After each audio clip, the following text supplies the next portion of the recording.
Hi, I'm David Gant, your Buncombe County Commission Chair. We had a continued meeting tonight, January 10, 2012, from our January 3 meeting.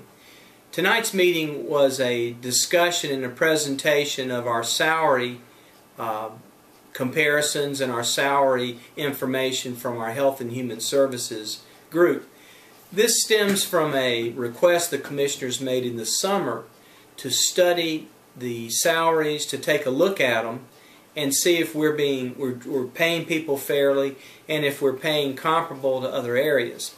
It was a long meeting, and it was a good meeting because we learned a lot about our strategies and how we're doing things. Let me give you a little history to kind of set the table here. First of all, tonight we learned that 40% of all Buncombe County employees work with Health and Human Services in some capacity. Now that includes DSS and the Health Department, and so we in the Emergency Services group. So most people, that's why this department was picked to study first. In 2005, we were reminded that we had a high turnover rate in Buncombe County with employees. The detention center had a 40% turnover rate. It took months to fill positions. I know that when I first started, going back to the late 90s, law enforcement officers were actually getting food stamps while they were doing their service for Buncombe County. So we were way off. We were way too low, and we had to take steps to improve that.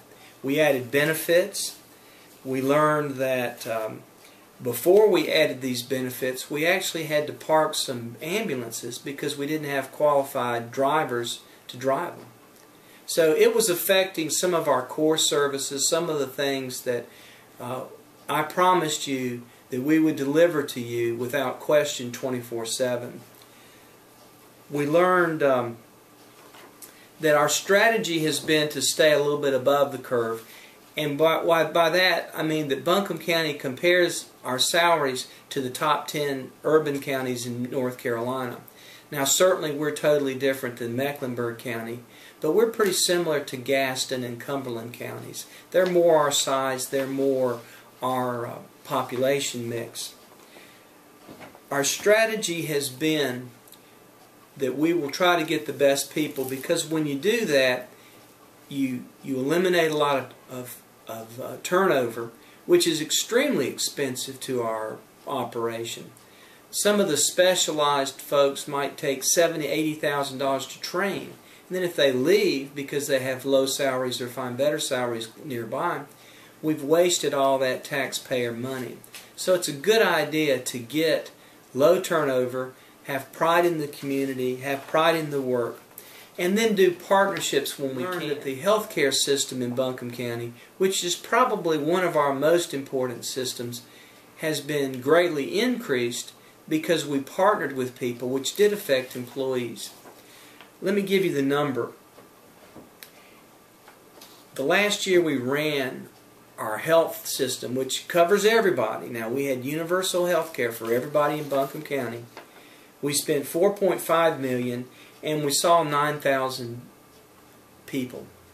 Well, that's good. That's a great, admirable record, but we still didn't see all the people that had needs.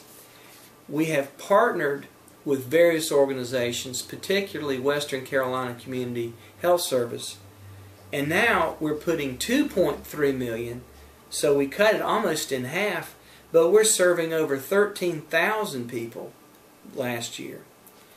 So good things are happening. The employees are helping us understand and use technology, partner, do things that make us more efficient with less money. And that's what we have to do in these days and times. We have worked hard to get our salaries competitive. When the specific jobs that were compared, we found that we were very favorable with the rest of the Big Ten so-called counties in Buncombe County. We're just right. We're number 6 in population, but we were usually 6 to 10 in the salaries. There were none of them that we had more than anybody in the state, and we were comparable with comparable size. The big counties tend to be a little bit higher, but we were always right in the middle, which is where we want to be.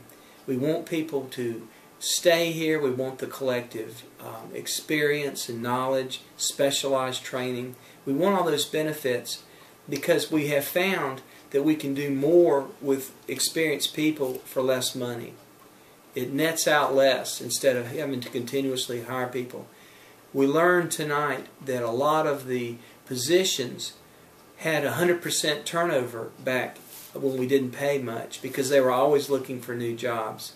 So it confirms some of my beliefs that we're right to try to get the salaries as high as we can within reason. It's good to provide the benefits, and if you get experienced people and keep them, we are more likely to be able to provide the kind of service that people in Buncombe County want and deserve. So we had a great report. I'm glad that we took time to do this. I think it's important that we're accountable to you, the taxpayer. And so I believe that the salary study will be useful in setting our budget for salaries in the future. And what it told us was we're a little bit low, probably slightly lower than we need to be, but it just means we should continue to provide the good benefits and hence the good service to you, the taxpayer and resident of Buncombe County, that we're doing now. So we're going to stay the course. Nobody on the board wants to cut any salaries. Nobody on the board is going to cut benefits. Nobody on the board is going to try to take away any supplements that teachers or other educators get. This board, in my opinion, will continue to provide fair salaries that we can look the taxpayer in the eye and say that was a reasonable way to spend your money. Because it's tough times, we know that, and we just have to be careful. We have to be good stewards of your money, and we want to be good stewards of everything else that's good about Buncombe County. So I'm David. That's what we did January 10, 2012. I'm David Gant, your Buncombe County Commission Chair. It's an honor for me to serve you, and have a good evening.